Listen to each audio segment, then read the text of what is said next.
From chronic pain to sports injuries, get Asia's leading joint care under one roof. Your journey to mobility starts at Sunshine Bone and Joint Institute by KIMS Sunshine Hospital, Gachibowli or Begumpe. Book your consultation today. Breaking news. పశ్చిమ గోదావరి జిల్లా తణుకులో భారీ scam వెలుగు చూసింది. అధిక లాభాల ఆశ చూపించిన జంట బాధితుల నుంచి అందిన కాడికి దోచుకుని నిండా ఉంచారు. తణుకులోని సజ్జాపురానికి చెందిన స్నేహలత దుర్గా ప్రసాద్ అనే జంట గోల్డ్ బిస్కెట్ వ్యాపారంలో పెట్టుబడులు పెడితే అధిక లాభాలు వస్తాయని బాధితులను నమ్మించారు. ఉషారమ్య అనే మహిళను నమ్మించిన ఈ జంట ఆమె నుంచి 25 లక్షల నగదు 30 కాసుల బంగారం వసూలు చేసింది. అంతటితో సరిపోదు అన్నట్టు కుటుంబ సభ్యులు పరిచయస్తుల నుంచి కూడా సుమారు 40 లక్షల నగదు 60 కాసుల బంగారం కాజేశారు. మొత్తం వసూలు చేశాక జంట నుంచి ఎలాంటి రెస్పాన్స్ లేకపోవడంతో మోసపోయామని గ్రహించిన బాధితులు పోలీసులను ఆశ్రయించారు.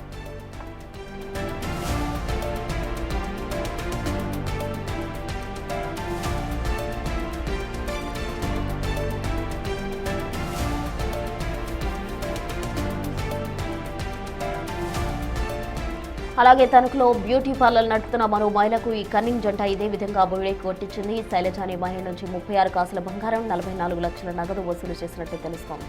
ఇందుకు సంబంధించిన ట్రాన్సాక్షన్లు వీడియోలు ఉన్న అన్ని తన వద్ద ఉన్నాయని బాధితురాలు చెబుతోంది. అయితే వీరి చేతిలో మోసపోయిన వారు 25 మంది వరకు ఉన్నారని బాధితురాలు ఆరోపిస్తోంది. వ్యవహారంలో ఫిబ్రవరిలోనే బాధితులు పోలీసులను ఆశ్రయించారు. అయినప్పటికీ పోలీసులు ఎలాంటి చర్యలు తీసుకోవడం లేదని బాధితులు ఆరోపిస్తున్నారు.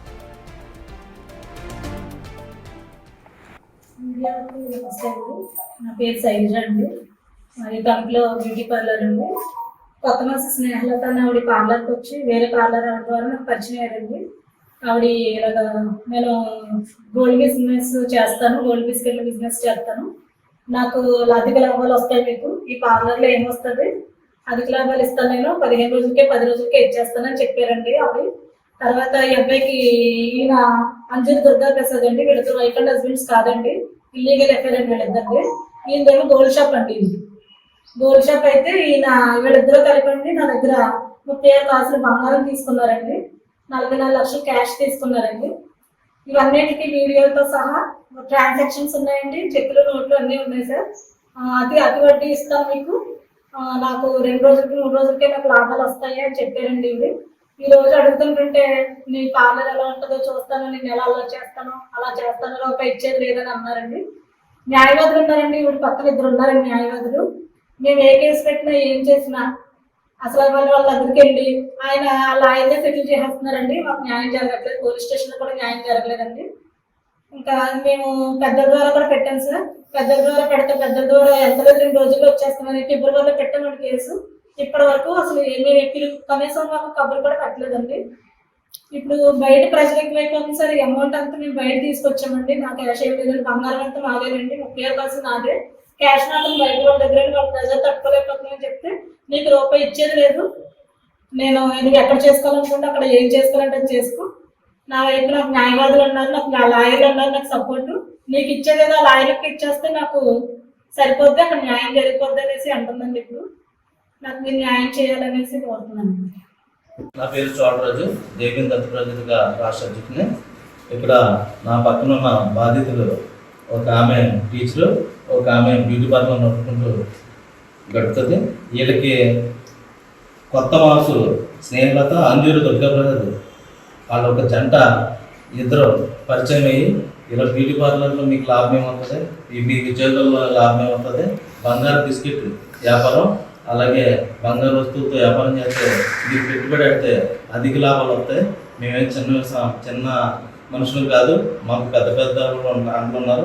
అలాగే తణుకు రమ అని మా స్నేహితులత తల్లి, ఆవిడ ఎంఆర్ఓ ఆఫీస్లో జాబు, మేము మాకు ఉన్నతమైన ఫ్యామిలీ అని చెప్పి వీళ్ళు నమ్మించి సుమారు ఈ అమ్మాయి దగ్గర 33 కాసులు 44 లక్షల క్యాష్, అంటే ఈ అమ్మాయిదే కాకుండా వేరే వాళ్ళ డబ్బులు కూడా తీసుకుని మోసం చేయడమే కాకుండా ఈవిడ దగ్గర కూడా సుమారు ఇంచుమించు 30 కాసులు బంగారం ఈవిడిది, అలాగే వాళ్ళ అమ్మడిది ఇంచుమించు 40 కాసులు 50 కాసులు అమ్మడిది, క్యాష్ కూడా ఒక 40 లక్షలు సుమారు 7 బంధువుది.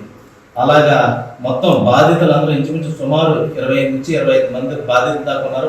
పోలీసు వారిని ఆశ్రయించి మాకు ఇంత అన్యాయం జరిగిందని కంప్లైంట్ పడితే పోలీసులు కూడా ఎంతవరకు కూడా ఎఫ్ఐఆర్ అయ్యలేదు. వాళ్ళకే అండగా నిలబడతాం చాలా దారుణమైన విషయం.